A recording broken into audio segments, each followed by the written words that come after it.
Today, we're going to be talking about Rust console skins because 2 new skin previews have dropped for skins that are tentatively set to launch with the Rust console skin store on or before October 7th. So that was a lot of information right there, but yeah, 2 new skin previews have been dropped. I have confirmed that these are skins that have been created for the console version of Rust, and no, we're not talking about the ninja skins. I already made a really long video about that. We're talking about these 2 skins shown right here. And if you like the fact that I didn't waste your time and bury the lead, please hit subscribe. Anyways, what we've got here is an AK skin and a Python skin. Both of these skins have the same theme. If you look at the woodwork on the skin, you can see it's a bit of a worn sort of wood feeling to the AK, which makes sense given that handle and everything like that. And if you look at the Python, it's a little bit more finely finished wood skin.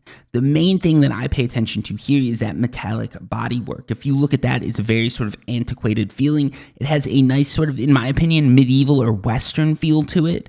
And it really looks like it's got some nice metal work around it.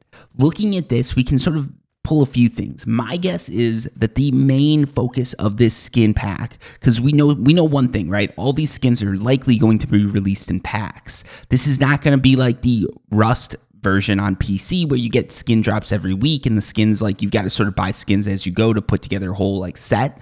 The sets are all going to drop at once. So if you look at this, if you look at that metalwork, my guess is we're also going to see some armor skin dropping with this, because that metalwork would go perfectly with a chest piece or a face piece. If you look at what's been done with some of the Rust PC skins, I could really see this fitting well on armor. And in addition to that, I could see maybe a gun or sort of like I don't know, a melee weapon or something like that also going along with it. But my guess is this is primarily going to be focused around those like mid to higher tier players that are playing with T2 or T3 weapons and armor. I like this because it's going to be a nice thing for players who make it a little bit farther into the game, because right now a lot of the skins are just sort of your base level skins. You get started, you get past that primitive state, and a lot of these skins you're not going to be touching again.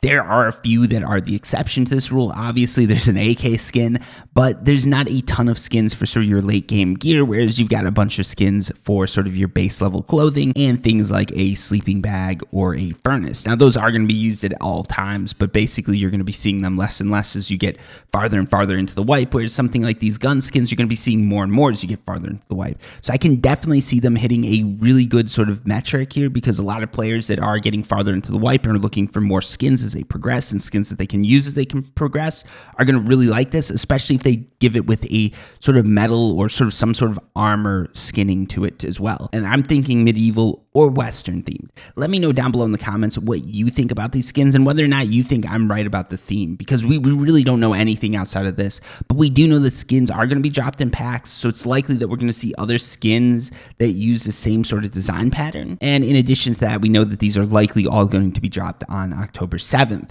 Also, quick note, there is going to be a dev blog supposedly being released next week or this coming week that's going to be going over all these skins, what to expect, and what this October 7th or before October 7th drop is going to have in it. And also one day before the drop, there's going to be patch notes, so make sure you hit subscribe and make sure you stay tuned to this channel, because I'll have more news on this Rust console update in one of the next few videos. Anyways, thank you so much for watching. Until next time, peace.